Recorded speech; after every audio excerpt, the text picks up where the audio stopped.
Devono segnalare al Dipartimento di Prevenzione che sono stati all'estero, perché devono fare un tampone e rimanere indipendentemente dall'esito del tampone, quindi anche se il tampone dovesse risultare negativo devono restare a casa per 5 giorni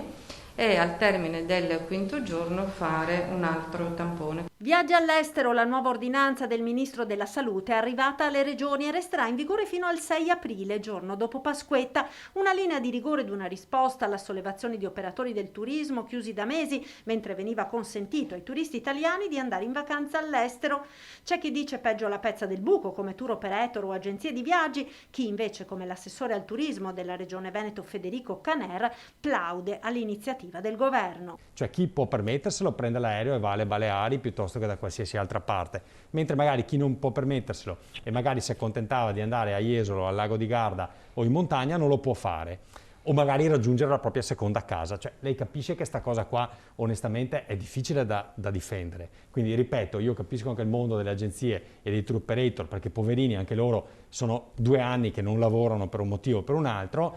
però non dobbiamo giustamente fare la guerra tra i poveri. Cioè se c'è una linea, è una linea che deve essere condivisa per tutti,